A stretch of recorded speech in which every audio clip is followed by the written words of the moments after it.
Monsieur Léon Dupuis, clerk to the town's only lawyer, also ate regularly at the Lion d'Or. As he found life in Yonville almost impossibly boring, he would often delay his meal in the hope that a traveller would arrive at the inn with whom he could enjoy a conversation in the evening. It was therefore with some pleasure that he accepted the suggestion that he should sit down with the Bovarys. At the table, Homais asked permission to keep on his cap, for fear of catching cold. "Madame must be a little tired," he said, turning to Emma. "It is not a comfortable journey." "Very true," she answered. "But I love moving around. I hate staying in one place." "Oh, I agree. Staying in one place is horrible," said the clerk. "But if you were like me," said Charles, "and always had to be on your horse—" And so the meal continued. Charles spent most of his time discussing medical matters with Monsieur Homais, while Léon told Madame Bovary about the attractions of the neighbourhood. They quickly discovered that they shared the same romantic tastes. "I think there's nothing so beautiful as a sunset, especially by the sea," said Madame Bovary. "Oh, I love the sea," Monsieur Léon replied.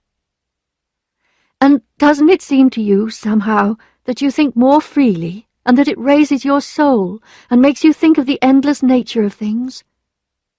"It's just the same where there are mountains," Léon went on. So they continued talking of Switzerland and Italy, which they had never visited, and music, which neither of them could play, and reading, the one thing that both of them did enthusiastically. "What can be better than sitting by the fire in the evening with a book when the lamp is lit and the wind beats against the window?" said Léon. "That's just what I think," she replied, looking at him with her big, dark eyes. "You forget everything," he went on. "The hours slip by. Sitting still in your armchair, you can wander in strange places and imagine they're there before your eyes." "Oh, yes, that's true," she said. They had been at the table for 2.5 hours by now, since Artemise, the servant, did not hurry as she brought the dishes in from the kitchen. Quite unconsciously, Léon had put his foot up on one of the bars of the chair on which Madame Bovary was sitting, moving closer so he could catch everything she said. And so, while Charles and the pharmacist went on with their discussion, Emma and Léon sat close to one another and entered into a conversation in which they talked about the interests they shared. The Paris theatres, names of novels, the latest dances, the world of fashion, which neither of them knew anything about, Tostes, where she had lived, and Yonville, where they were now. They discussed anything and everything, and talked all through dinner. When the coffee was brought in, Félicité went to arrange the bedroom in the new house, and the group around the dinner table soon afterwards rose to go. Madame Lefrançois had fallen asleep by the dying fire, while the manservant, lamp in hand, was waiting to show Monsieur and Madame Bovary to their house. The house felt damp and cold after the warmth of the inn. The walls were new, and the wooden stairs had no carpet. Upstairs in the bedroom, a pale light came in through the curtainless windows. The tops of some trees could just be seen, and beyond them the fields in the moonlight. This would be the 4th time Emma had slept in a new bedroom. The first was when she went to the convent, the second when she came to Tostes, the third at La Vaubyessard, and now this was the 4th. And every time it seemed as if she were entering a new stage in her life. She could not believe that things would look and be the same in different places. The most recent period of her life had been bad, so the next part would have to be better. Chapter 7. In Love. Next morning, when she awoke, Emma saw the clerk walking across the square. She was in her dressing gown. He looked up and took off his hat. She gave a little nod and quickly shut the window. All day long, Léon waited for 6 o'clock to arrive. But when he went round to the inn, the only person there was Monsieur Binet, the tax collector, already seated at the table. The dinner of the night before had been an important event for Léon. It was the first time in his life that he had talked to a woman for a whole evening. How did he manage to tell her, and in such brilliant language, so many things he could not have expressed so well before? Unfortunately, it did not look as if he would have the chance to repeat his performance for the moment. Monsieur Homais, the pharmacist, however, was able to visit Madame Bovary and show what a good neighbour he was. He told her all about the shopkeepers, where to get her butter cheaply, and he helped her find a gardener. It has to be said, however, that he was not doing this out of pure kindness. Monsieur Homais had, a year earlier, broken the law which forbade the practice of medicine by all unqualified persons. Someone had told the authorities, and Monsieur Homais had been given a very severe warning by the magistrate in Rouen. The problem was that he still liked to give quick, innocent consultations in his shop, but the mayor did not like him. Others were jealous, and he was playing a dangerous game. So Monsieur Homais thought to himself that if he did things for Monsieur and Madame Bovary, Monsieur Bovary would be grateful, and a grateful man does not make complaints to the authorities in Rouen. Every morning, Homais would come across with the newspaper, and often during the afternoon he would leave his shop for a minute or two to chat with the new doctor. Charles was not a happy man. Patients did not come. He sat for hour after hour in silence, or he went to sleep in his surgery or watched his wife sew. He even started doing some small jobs at home, trying to paint the bedroom with some paint the men had left behind. Money was his great worry. He had spent such a lot on repairs at Tostes, on his wife's clothes, and on moving, and most of his savings and Emma's money had gone in 2 years. But Charles also had something pleasant to think about, as his wife was expecting a child, and the closer they got to the time, the more loving he became. It was another link between them, real evidence of their marriage. When he watched her heavier walk, when she sat opposite him at the table, or when she was in her armchair after dinner, he could not stop himself getting up, kissing her, stroking her face, calling her little mother.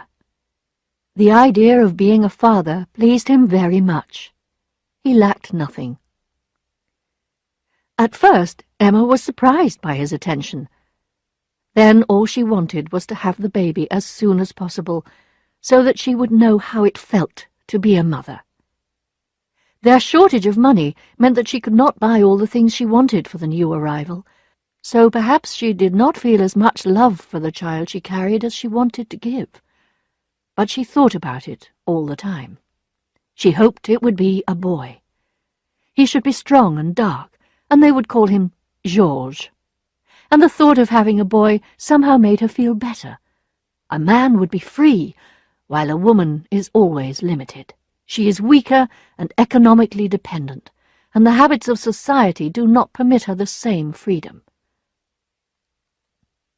Emma's baby was born on a Sunday morning at about 6, just as the sun was rising. "It's a girl," said Charles. She turned away her head and fainted. Madame Homais came to the house as soon as the news was given to congratulate her, and so did Madame Lefrançois of the Lion d'Or. The pharmacist offered his congratulations through the half-open door. He then asked to see the baby, and declared it was the most well-formed he had ever seen. As the doctor felt that his wife was not strong enough to feed the baby herself, the little girl was sent to a wet nurse. With nothing else to do in the days after the birth, Emma tried to think of a name for her daughter. First she went through names with Italian endings, like Clara, Luisa, Amanda. She rather liked old names like Galcinda, or Iseult, or Leocadie. Charles wanted the child to be called after her mother. Emma said no. At last, Emma remembered that at the Château de la Vaubyessard she had heard the Marquise call a young woman by the name of Bertha. That decision was made. 4 or 5 weeks after the birth, Emma felt a sudden need to see her little girl, so she set out in the direction of the wet nurse's house at the far end of the village. It was midday, and the sun beat down from a cloudless sky. A hot wind was blowing, and when she had gone some way, Emma began to feel weak from the effort of walking.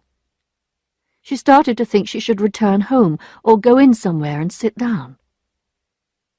Just then, Monsieur Léon came out from a house close by with some papers under his arm. He came up and spoke, and took her into the shade outside Lheureux's shop. Madame Bovary said she was on her way to see her baby, but that she was beginning to feel tired. "If—" began Léon, but he stopped, not daring to continue. "Are you very busy?" she asked. And when the clerk said that he was not, she begged him to walk with her. To reach the nurse's house, they had to go along to the end of the street and then turn as if they were going to the cemetery. They set off side by side and recognized the house by an old tree that shaded it.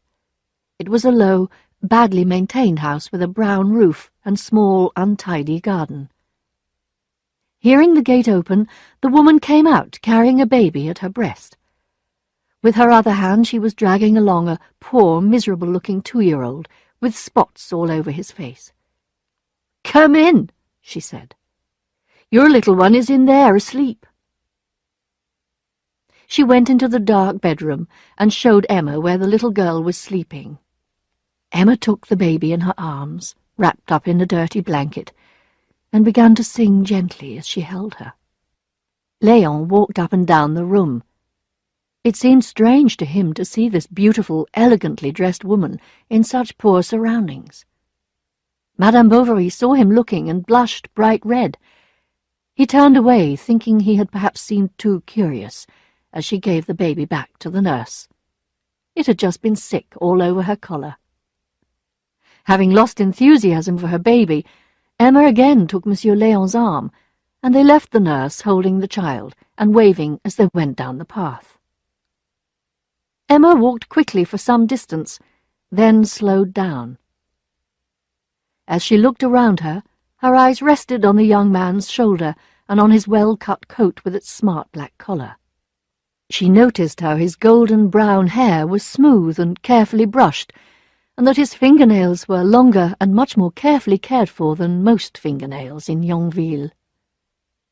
They went back to the village on the path beside the river. The stream flowed on noiselessly, deep and cool. Dark plants moved in the water like long green hair, and insects walked over its smooth surface, or waited with shining wings on the tall grass at the water's edge. All around, as far as the eye could see, the fields had emptied of people.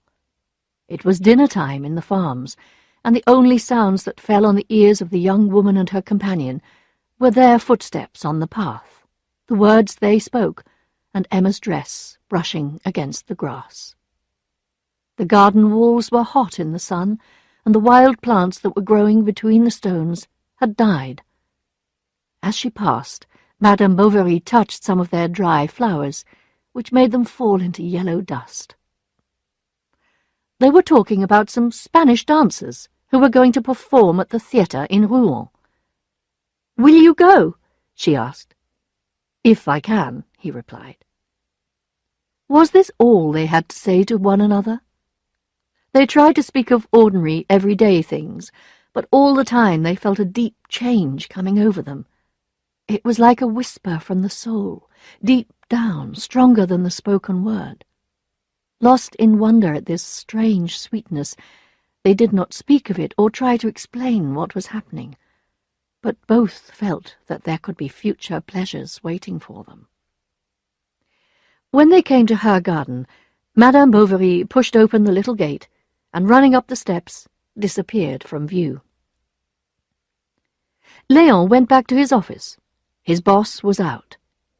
He looked quickly at some papers, prepared a pen for writing, but then put on his hat and went out. He went up to the edge of the woods, threw himself down on the ground under the trees, and looked at the sky through his fingers.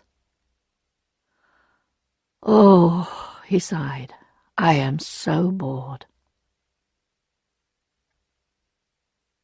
As soon as the weather began to turn cold, Emma spent her days in the sitting room. It was a long room with a low ceiling, and above the fireplace there was a picture of the sea and a large mirror. She pulled her chair close to the window so that she could watch the villagers as they went by on the pavement. Twice a day, Léon passed from his work to the Lion d'Or. Emma could recognize his steps from a long way away. She leaned forward and listened, and the young man walked past, always dressed the same, and always looking straight in front of him. In the evening, when she had dropped her piece of unfinished sewing on her lap and was sitting with her chin resting on her left hand, she would again notice his figure moving past the window, and then she would get up and tell the girl to lay the table for dinner. Monsieur Homais would often come in while they were eating. Smoking cap in hand, he would come in quietly, not wanting to disturb anyone, and always saying the same thing. "Good evening, everybody." Having taken his usual place at the table between husband and wife, he asked the doctor about his patients, and the doctor consulted him about the sort of fees he ought to charge. Then they began to discuss the news in the paper. At 8 o'clock the pharmacist's assistant, Justin, would come for him to go over and shut up the shop. On Sundays, the Bovarys would return these visits and spend the evening at the pharmacist's. They would begin with cards, Monsieur Homais usually being Emma's partner. Léon would stand behind her and tell her what to play. Every time she threw a card on the table, the movement would pull up her dress on the right side, and her hair would move across her neck like soft brown silk. When they had finished the cards, the pharmacist and the doctor would settle down to discuss the news of the day and drink their wine, and Emma, changing her place, would sit with her elbow on the table, turning over the pages of an illustrated magazine. Léon sat down beside her, and they looked at the pictures together, waiting for each other at the bottom of the page. Sometimes she would ask him to read some poetry, and so a kind of friendship began between them. The problem for Léon, however, was to know what sort of friend Madame Bovary might be. They gave each other small presents. They were happy in each other's company, but would there be more? He thought and thought about this in his lonely room. Should he tell her what he was feeling? Did he love her, or didn't he? He was torn between fear of hurting her and shame at his own lack of courage. Sometimes he would make up his mind to act, and to act quickly. He wrote letters and tore them up, decided on a day to speak to her, and put it off.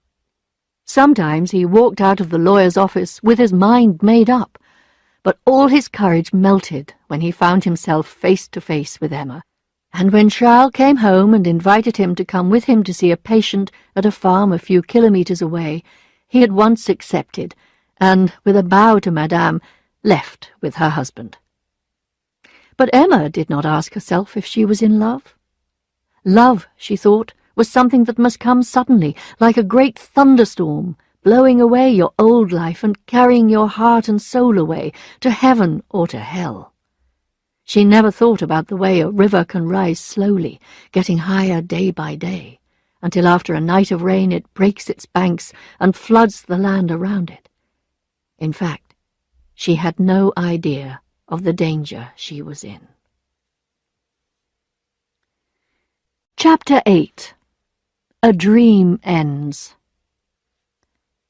One snowy Sunday afternoon in February, Monsieur and Madame Bovary, Homais and Monsieur Léon went to look at a new mill that was being built outside Yonville.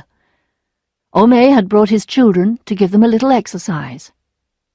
The place did not interest Emma, and she stood away from the group, leaning on Léon's arm, while Homais and her husband talked about the technical wonders, the thick walls, the great machinery they saw all around them. Turning from the pale sunlight coming through the mist, she saw Charles, his cap pulled down over his ears, his thick lips and his stupid face. Even his back was annoying. A stupid back, covered in a stupid, boring winter coat. Léon moved forward a step. The cold air had made him pale, even more beautiful than normal. The collar of his shirt was open a little, showing his white skin. The tip of his ear was visible under his long hair, and his big blue eyes, raised upwards to the clouds, seemed to Emma to be clearer, more beautiful than those mountain lakes in which the skies are mirrored. Madame Bovary did not go over to her neighbours that evening, and when Charles had left and she felt she was all alone, she lay down on the carpet in front of the fire and thought about Léon once more. She thought he was charming. She could not put him out of her thoughts. She remembered how he had stood, the things he had said, all about him, and she said over and over again, "Oh, charming, charming." And in love? She asked herself. But with whom? But it must be with me! The evidence was suddenly clear to her, and her heart gave a great leap.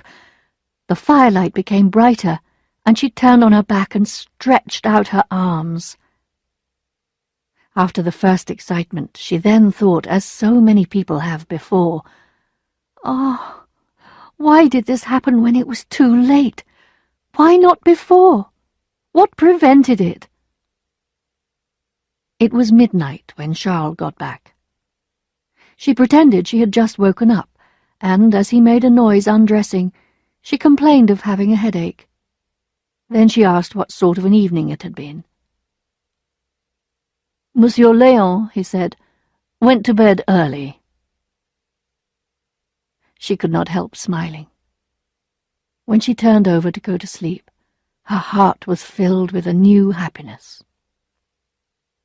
Next day, however, she could not settle to her work in the house. She was happy, but still could not take pleasure in the things she usually liked to do. So when Monsieur Lheureux, the draper, visited and showed her a beautiful scarf, even offering to let her pay later, she refused. And when Léon visited her in the afternoon, all she could do was to talk about her husband. The same sort of thing went on for days. Her manner and conversation changed completely. She became interested in housekeeping, started going to church again regularly, and stopped the cook stealing the sugar. She even took her little daughter Berthe away from the wet nurse and showed her to all her visitors. She told everyone she loved children. There was such a joy and comfort, she said, as she kissed the child and held her close to her. When Charles got home, he would find his chair ready by the fire. His clothes were brushed and cleaned, the buttons were always on his shirts, and his shirts were folded carefully after they had been ironed.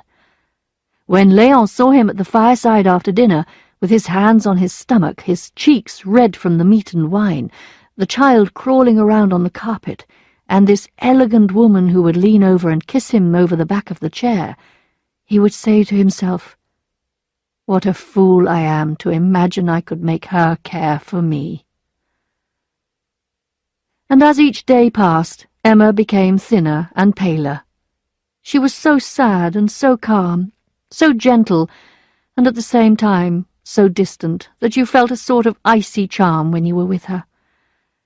This charm changed the attitudes of her neighbours. They no longer saw her as the outsider who did not know how to behave properly. "She's a wonderful woman," said the pharmacist, and the married women of Yonville admired her for her good management, the patients for her pleasant manners, the poor for her charity. But beneath her calm, Emma was in a state of desire and anger and hatred. Her plain, simple dress hid a heart that was breaking, and she could tell no one, no one. She was in love with Léon, but she did not want to see him. Her heart beat faster when she heard him coming, and then, when he was there, the excitement went away and was replaced by a feeling of fear and sadness. She did not know what to do. What made it harder to bear was that Charles had no understanding of what she was going through, and she began to hate him for his lack of feeling. She would have liked Charles to beat her, so that she could have a reason for hating him. She was torn between a love she could not admit to and a hatred she could not show. And there she sat at the end of another empty day, broken, motionless, her face wet with tears. "Why don't you tell the doctor about it?" said her maid when she came in and found her like this. "It's only nerves," answered Emma. "Don't mention it to him. He would only worry." If Emma was unhappy, Léon was also less than pleased with his life, feeling he had nothing to look forward to. He was so tired of Yonville and its inhabitants that the sight of certain people and certain houses made him angry. And when Monsieur Homais, the pharmacist, tried to amuse him, he found himself disliking him too. The problem was, however, that the thought of changing things alarmed him as much as it excited him. And the more he thought about it all, the more impatient he became. Paris was the word he kept saying to himself. Since he had to go there for his final examinations, why not go now? What was stopping him? And he began to plan a new life for himself. He would live like an artist. He would take guitar lessons. He would wear a red coat and a blue hat. He would go to the opera every night and drink wine with actresses. The great difficulty would be to persuade his mother to agree. But in fact, it was quite easy. His own employer had been telling him to take up work in another office and widen his experience, and his mother wanted Léon to qualify as soon as possible. 2 days after he had sent his letter, she wrote back to him, giving her permission. When he knew he could leave, however, he did not hurry. Every day, for a whole month, boxes and parcels were delivered to his rooms in Yonville, and although Léon had soon made enough preparations, and more than enough, for a voyage round the world, he kept putting things off from week to week. However, at last the time came to leave, and he hardly had time to say goodbye to Monsieur Bovary. He ran up the stairs to the sitting-room, and as he went in, Madame Bovary rose quickly. "Here I am again," said Léon. "I knew you would come." She bit her lip hard, and could feel herself blush from the roots of her hair to the edge of her collar. She remained standing, leaning her shoulder against the wall. "Is the doctor in?" he said. "No, he's gone out." And she repeated, "He's gone out." Then there was silence. "I would like to kiss Bertha goodbye," he said. Emma went down a few stairs and called Félicité. He gave a long look round, at the walls, the shelves, the fireplace, as if to carry the memory of it away with him. Emma returned, and the servant came in with Bertha. Léon kissed her several times on the neck. "Goodbye, my poor little thing. Goodbye, my darling, goodbye." And he gave her back to her mother. "Take her away," she said. And now they were alone. Madame Bovary had her back to him, her face against the glass of the window. Léon was holding his cap in his hand and beating it gently against his thigh. "It's going to rain," said Emma. "I've got a coat," he answered. "Ah!" She turned away again, her face down. No one could have said what Emma was looking at through the glass. "Well, this is goodbye," he sighed. She raised her head with a sudden movement. "Yes, goodbye." "Oh, go!" They advanced towards each other. He held out his hand. She hesitated. "In the English style, then," she said, putting hers in his, forcing herself to laugh. Léon felt her hand between his fingers, and it seemed that his whole life flowed into it. Then he released her hand. Their eyes met for a moment, and he was gone. Chapter 9. Starting Again. The next day, for Emma, was like a funeral. She felt the same grey unhappiness she had known when she came back from La Vaubyessard, with the dance tunes playing in her head, and her boring husband sitting opposite her. In her imagination, Léon came back to her, taller, more beautiful than ever, Though he was separated from her, he had not left her. He was there, and the walls of the house seemed to hold his shadow. She asked herself again and again why she had not taken the chance when it was offered to her. Why hadn't she held him back with both hands, begged and prayed to him on her knees when he tried to leave? She cursed herself for not giving her love to Léon. She was thirsty for his lips. She wanted to fly after him and join him, to throw herself into his arms and say, "I have come, I am yours." But Emma was afraid of all the difficulties in the way. She wanted Léon and dared not give herself, and her desire seemed to grow day by day. And so the memory of Léon became the centre of her sorrow. It shone in the darkness, and she hurried towards it to warm herself by the dying flames. But the fires died down, and, little by little, the flame of love cooled. Then the unhappy days of Tostes began all over again, but she felt herself much more unfortunate now. She had experience of grief, and she knew with certainty that it would never end. A woman who has given up as much as she had the right to a few luxuries. In a single month, she bought 14 francs worth of lemons to clean her nails.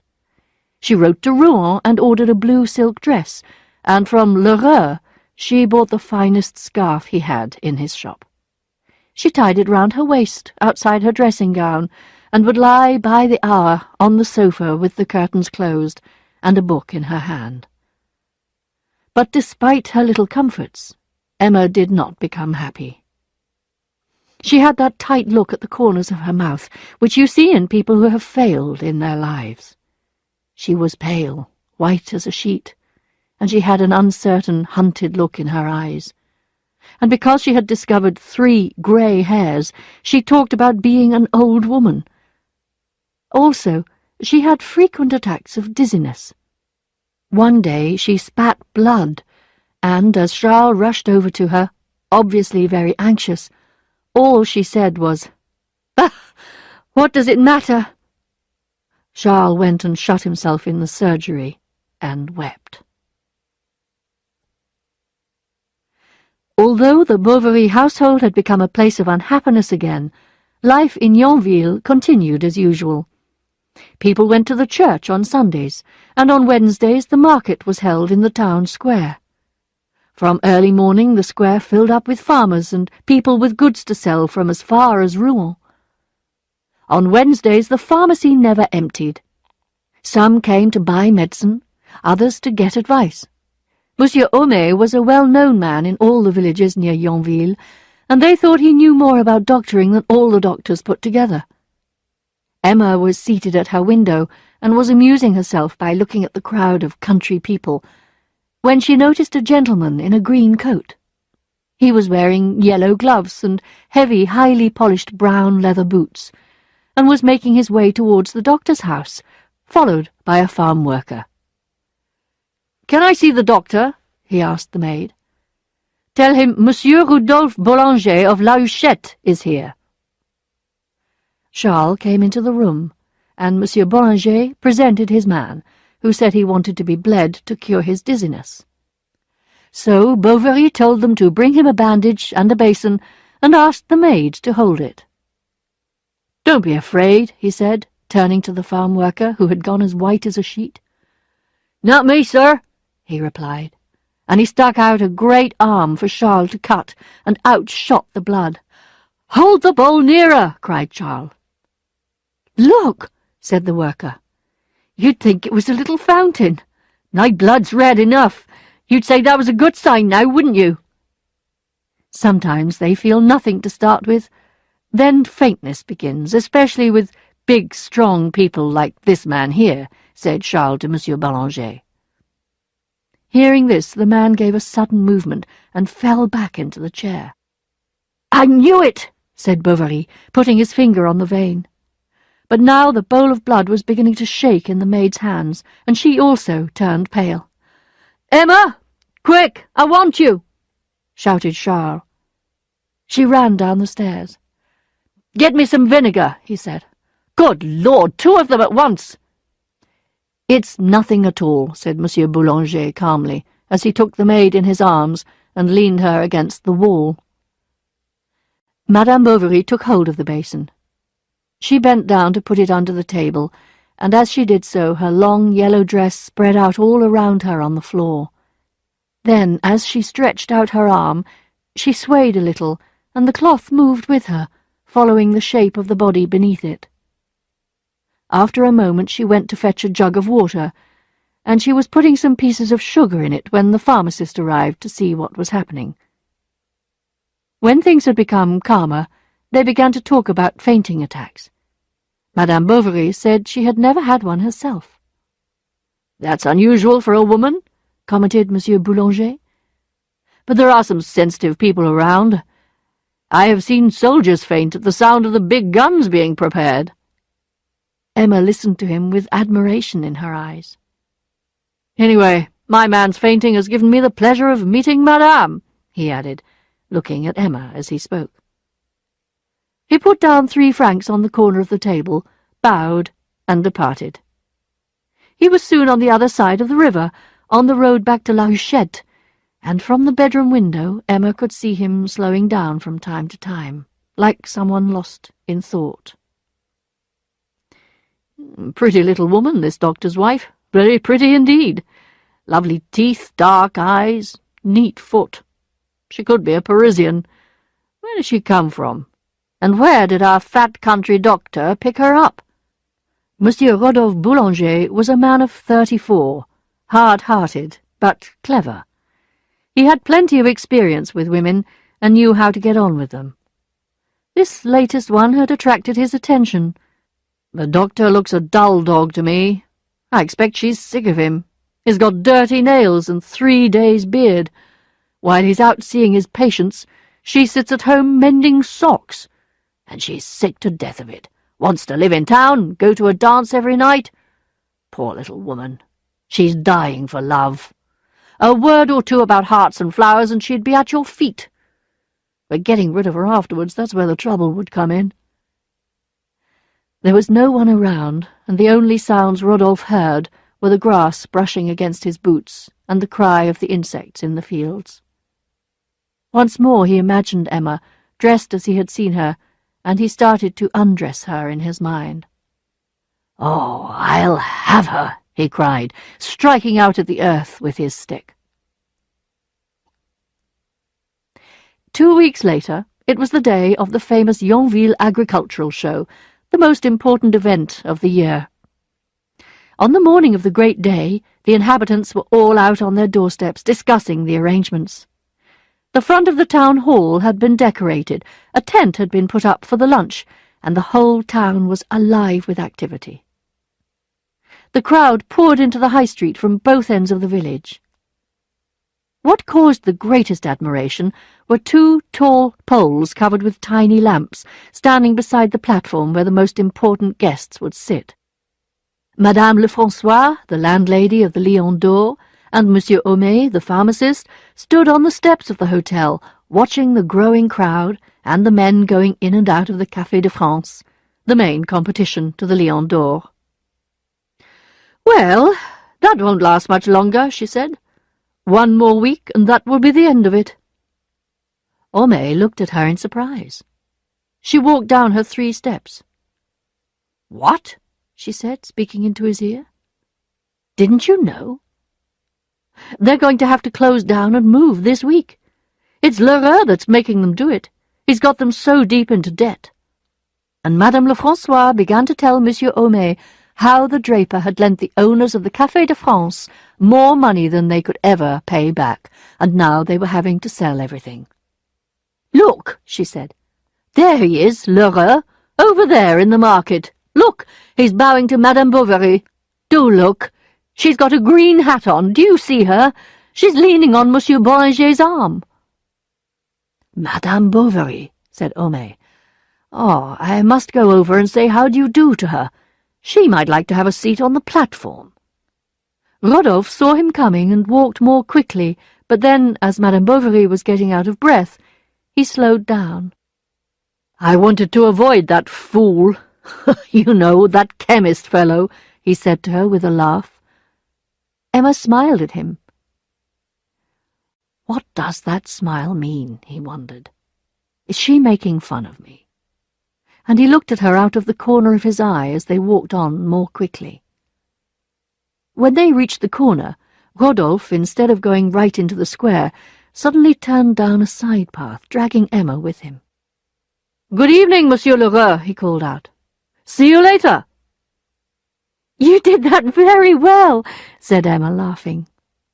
"Why should I let these people bother me, and today of all days when I have the luck to be with you?"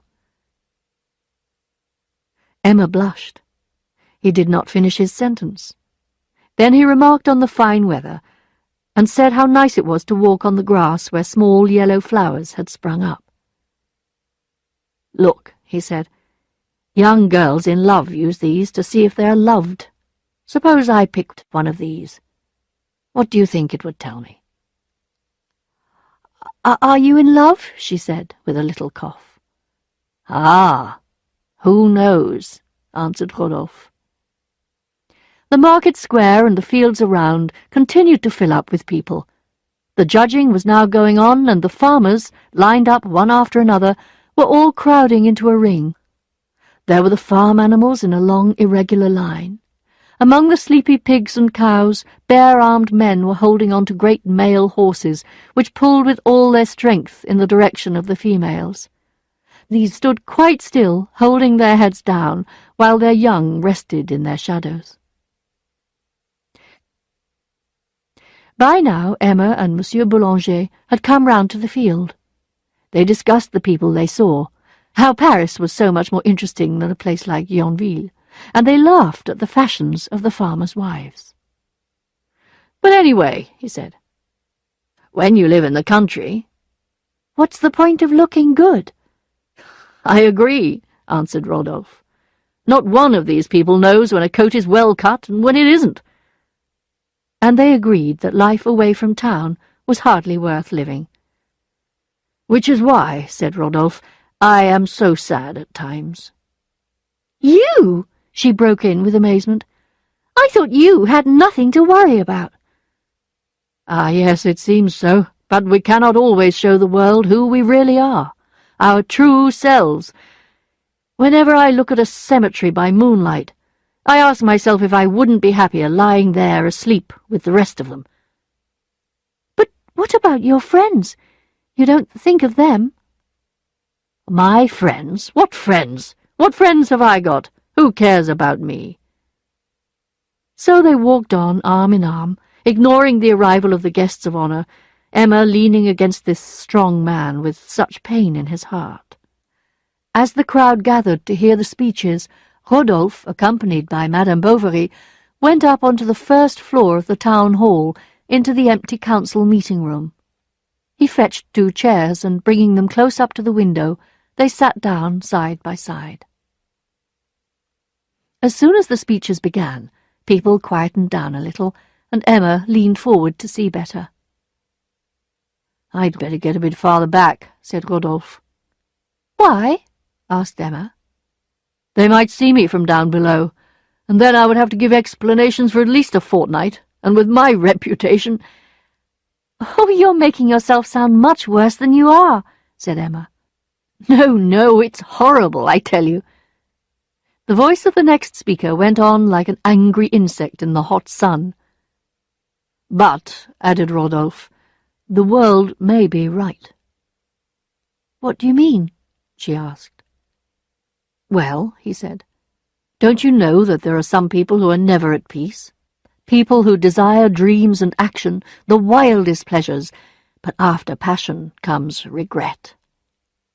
She looked at him as if he were a traveller who has journeyed through strange and far-off lands. "We poor women, we never have such good reasons for regret," she said.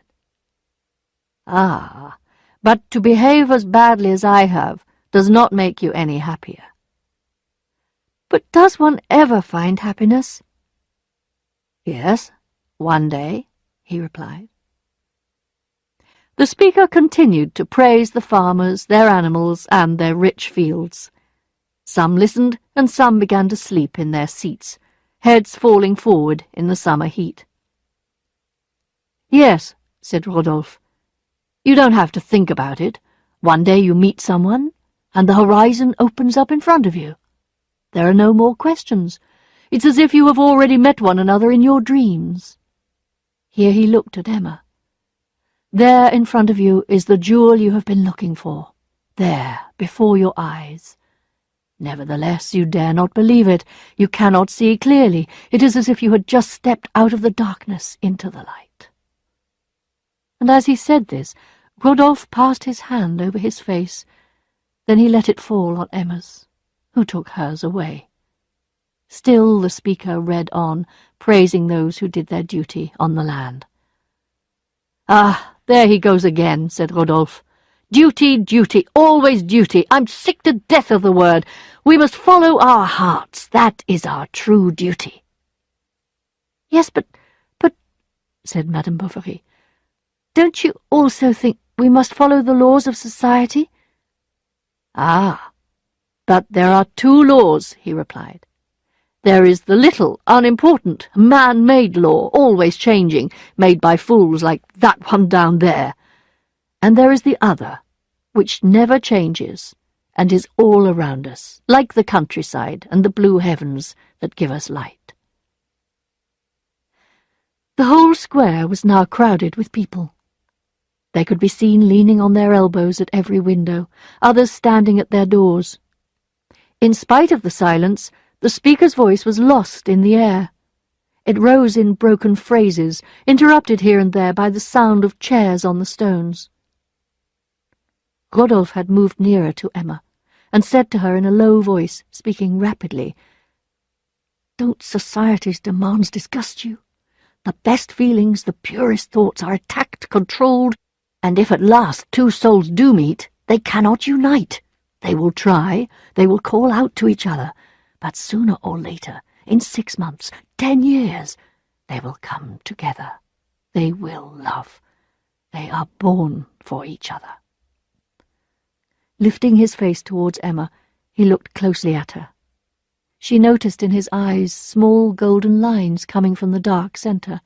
She smelt the perfume on his hair, and she half closed her eyes to breathe it in. She took off her gloves, she wiped her hands, then tried to cool her face with her handkerchief. Through the sound of her blood beating in her ears, she heard the sound of the crowd and the voice of the speaker telling them to work harder, to be good citizens.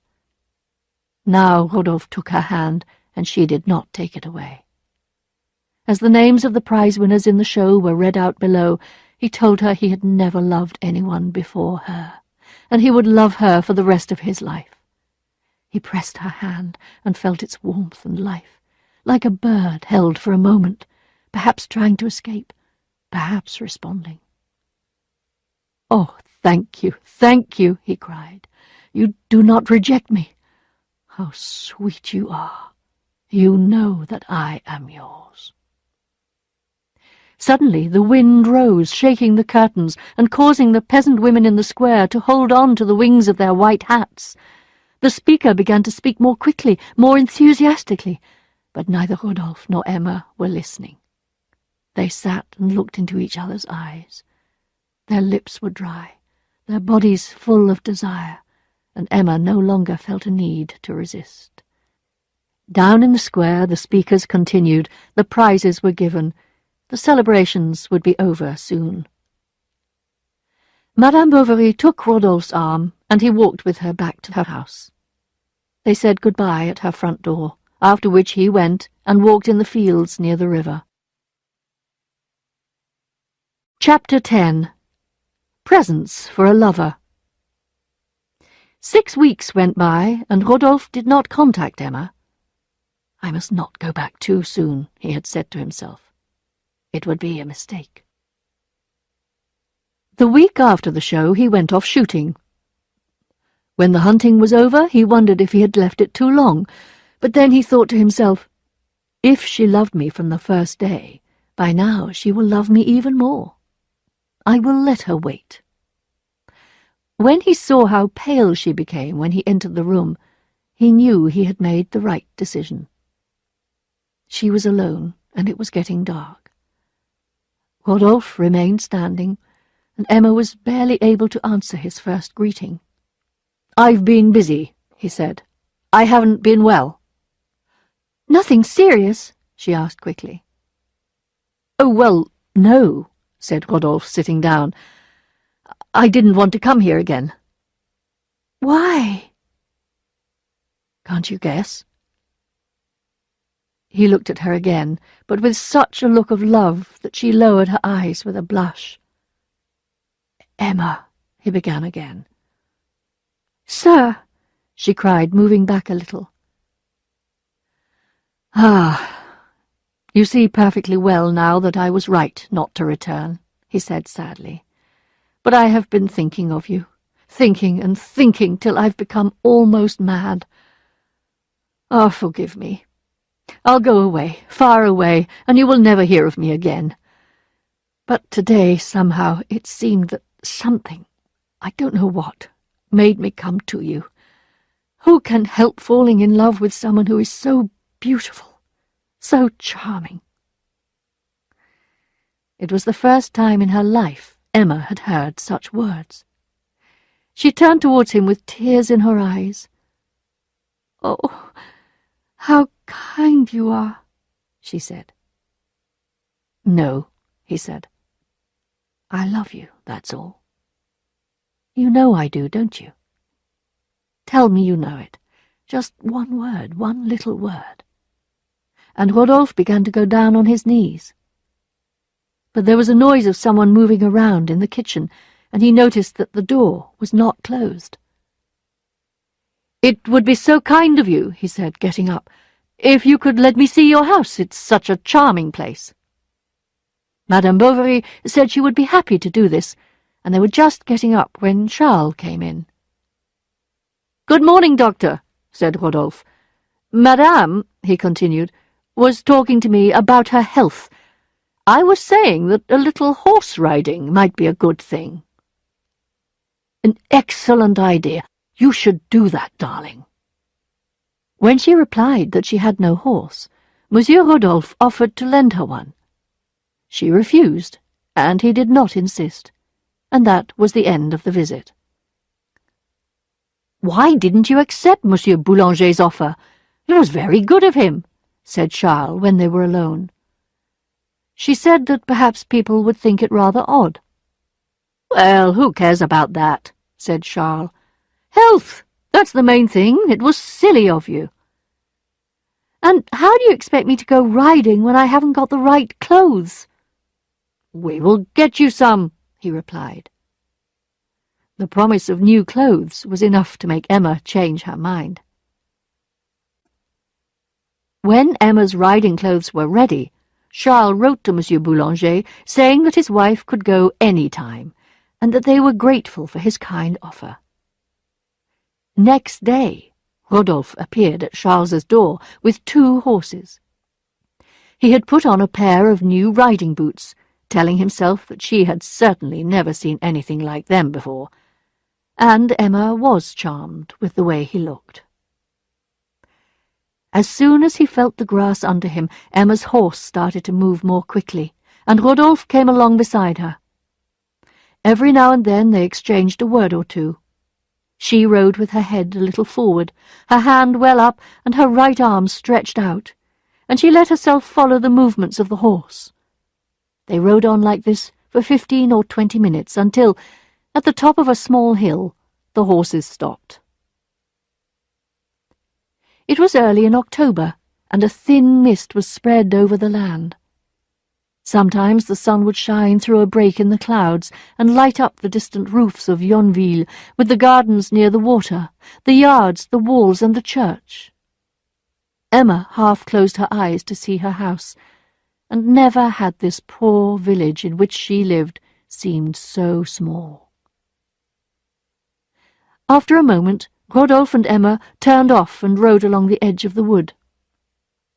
She turned away her head every now and again to avoid his eyes, and saw only the trunks of the trees. Just as they entered the wood, the sun came out. "God is with us," said Rodolphe. "You think so?" she answered. "Come on, come on," was his reply.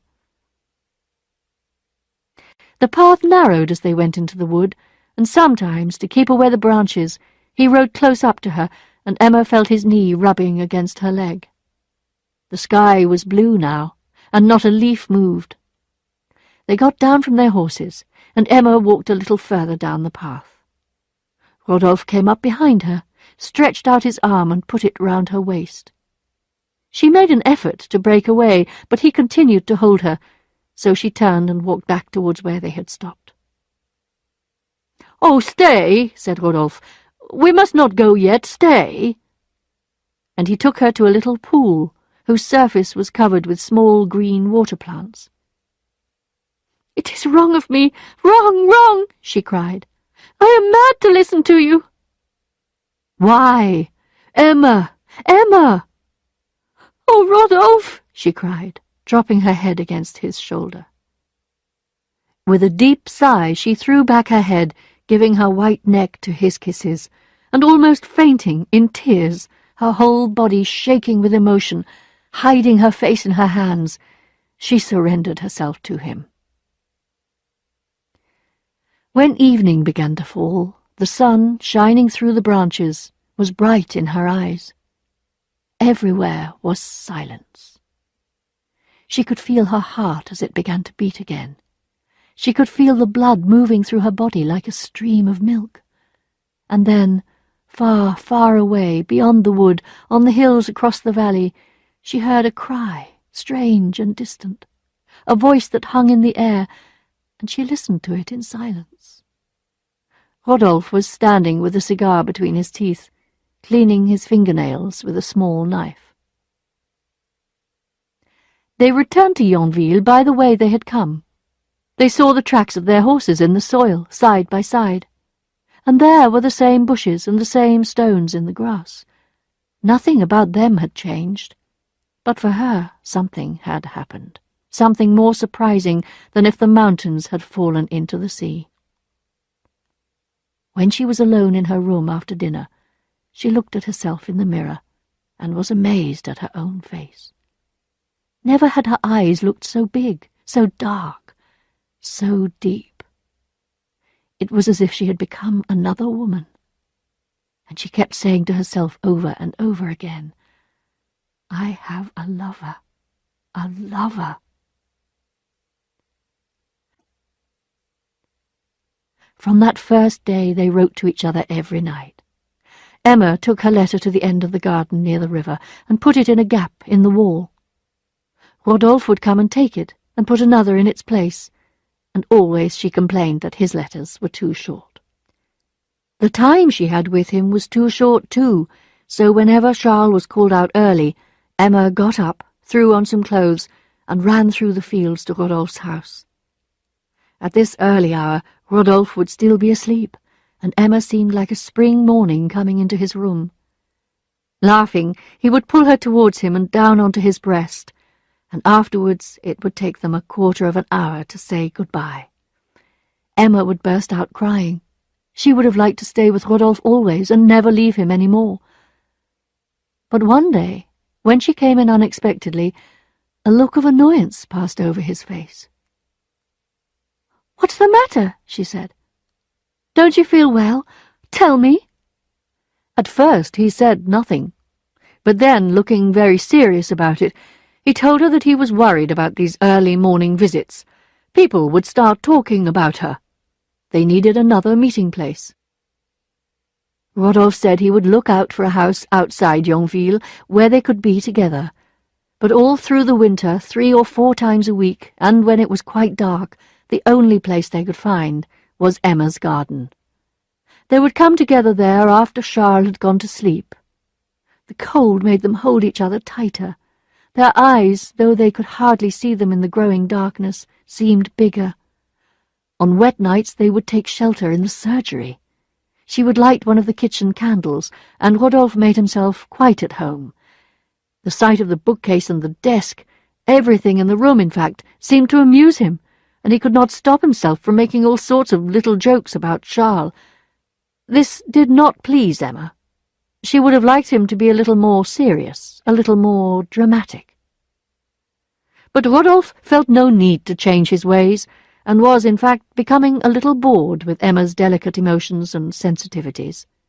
She even talked about wanting a ring, a proper wedding ring, as a symbol of their union.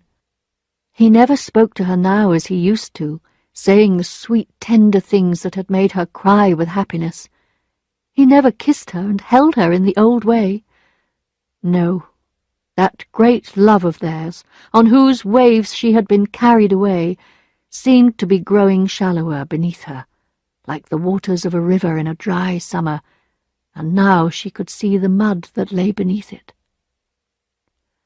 As Emma grew to understand that this great love affair might not be forever, Rodolphe found her becoming more and more distant, even cooler towards him. For a few weeks she even spent more time with Charles, trying to see if she could love him better. But it was no use, and Rodolphe thought to himself, "She'll get over it, it's just one of her little ways." He was right. All he had to do was to keep away, to miss their meeting for 3 or 4 nights, and once again her complaints stopped, and she was his. So love began for them again. Often in the middle of the day, Emma would take up a pen and write to him. And she did not only send letters, but also presents, small, expensive things that she could not afford, and which she could not ask her husband to buy. It was Monsieur Lheureux, the draper, who was able to help her here. As soon as he heard that Madame Bovary was buying gifts for someone, he made sure he met her as often as he could. He told her all about the latest deliveries from Paris, was very helpful, and never asked for his money. Emma found this a very easy way to satisfy her wish to please her lover, and she took full advantage of it. For example, she wanted to buy Rodolphe a very handsome riding whip that was on show at an umbrella shop in Rouen, and next week there was Monsieur Lheureux putting it on her dining-room table. But the day after that, he came along with a bill for 270 francs. Emma did not know what to do. All the drawers in the desk had been emptied out. She owed wages to the servants, and Bovary was anxiously waiting for a payment from Monsieur de Roseray, who in previous years had always paid his doctor's bill sometime in July. At first she managed to get rid of Lheureux, but in the end he lost patience. He had to pay his bills. Other people were asking him for the money. He would be forced to ask her to return the goods. "Very well, take them," said Emma. "Oh, I was only joking," he replied. "The only thing that worries me is the riding whip. I know. I'll ask the doctor to let me have it back." "No, don't!" she cried out. "Aha, I've got you," thought Lheureux to himself.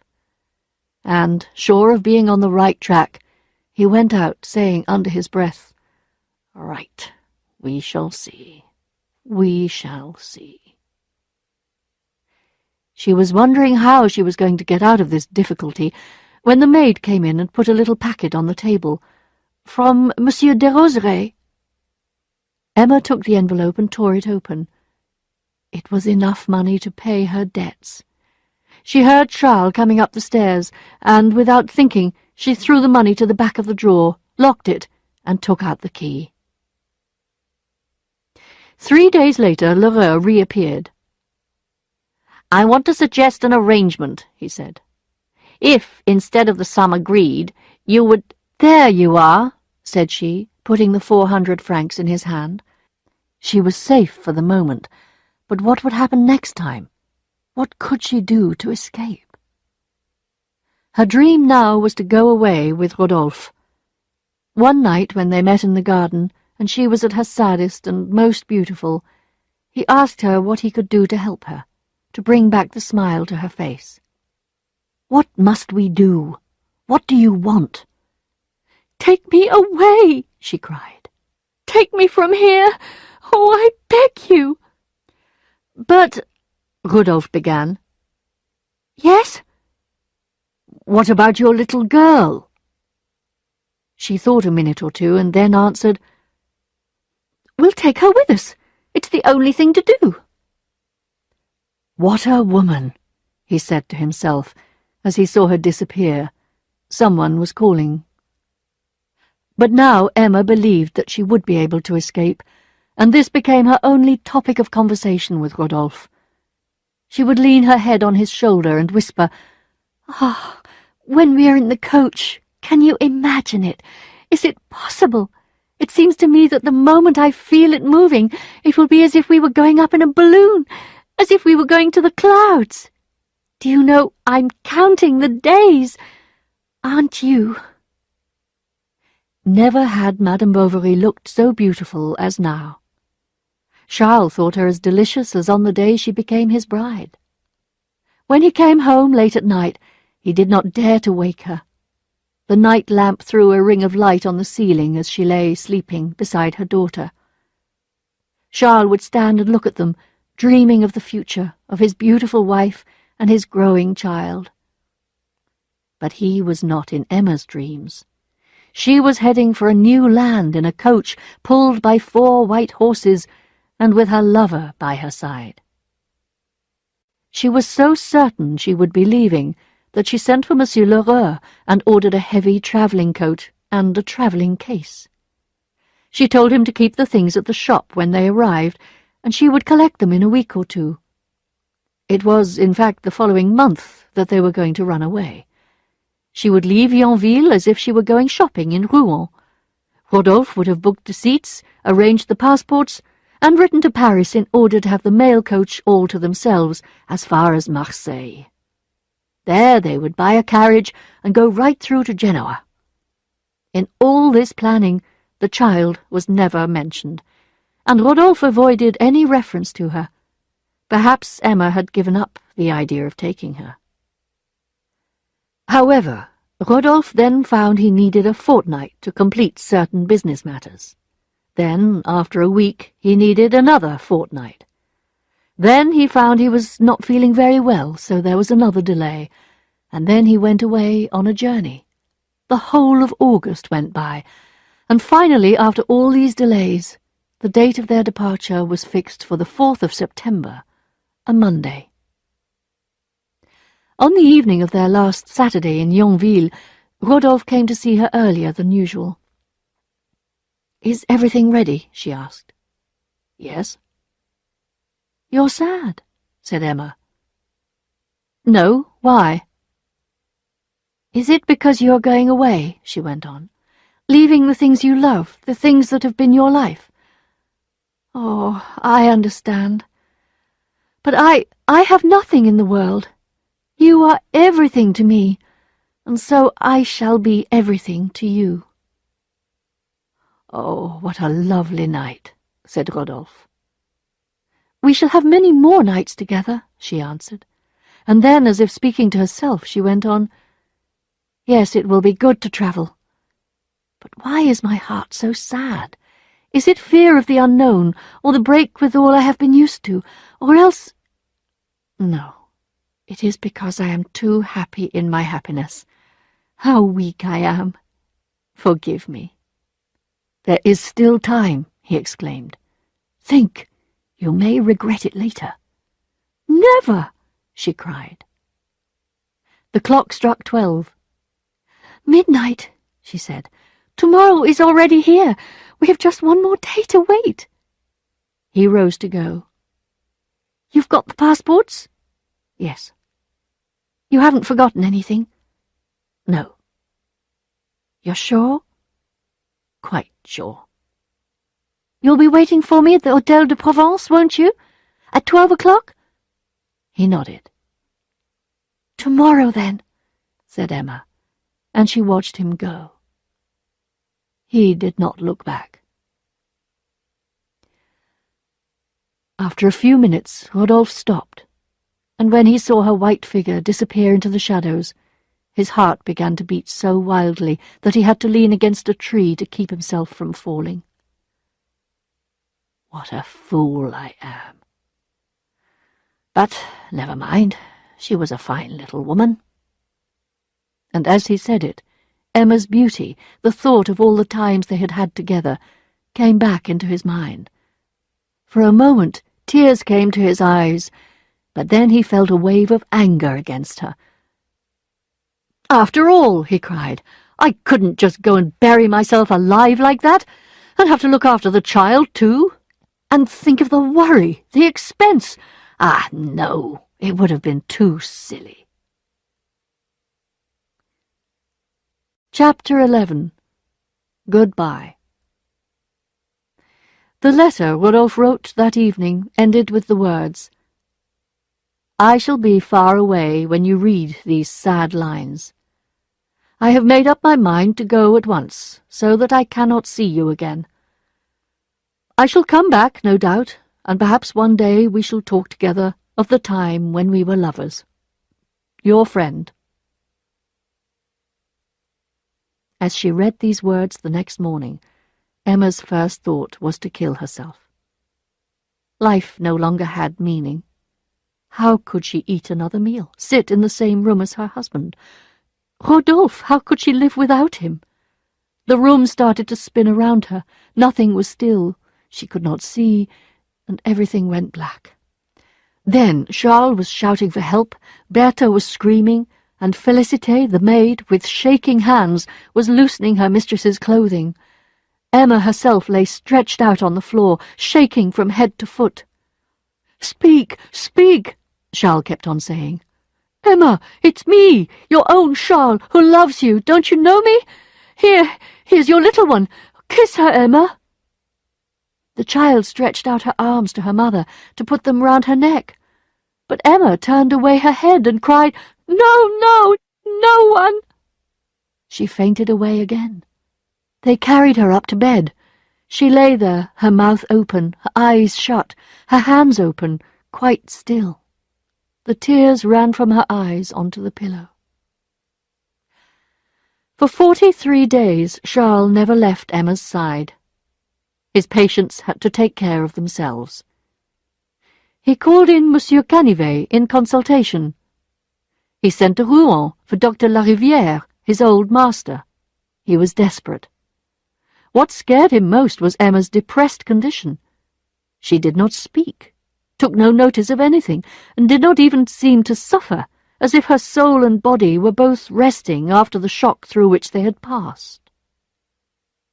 About halfway through October, she was able to sit up in bed, supported by pillows.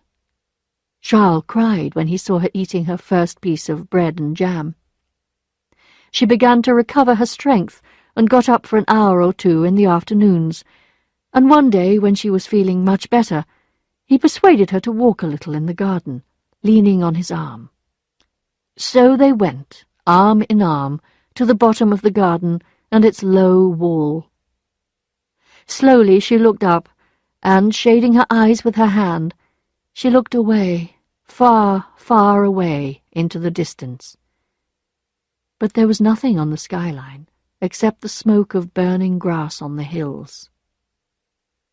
She turned back to look into the garden, and remembered Rodolphe, remembered their nights of love in this place, and fell back into Charles's arms, seeing nothing. That night she was as ill as before, though this time her condition was more complicated. First it was her heart that troubled her, then her chest or her head, then she had attacks of vomiting, which Charles thought might be the early signs of cancer. And on top of all this trouble, the poor man was worried about money. First, he did not know how he was going to pay Monsieur Homais for all the medicines he had had from him, and the bills kept pouring in. Monsieur Lheureux, the draper, was especially difficult. In fact, when Emma's illness was at its worst, Lheureux, taking advantage of the situation, had rushed over with the coat, the travelling bag, 2 travelling boxes instead of 1, and other unordered items as well.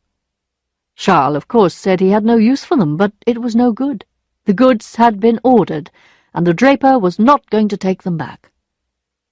In the end, Bovary found himself signing a document promising to pay in 6 months, and then borrowing another 1,000 francs. So Charles's problems worsened, while Lheureux was delighted to have both husband and wife in his debt. He saw it as a good investment. Charles often wondered how he was going to pay all this money back next year. He thought and thought. Maybe he should ask his father for help, or sell something. But his father would not listen, and he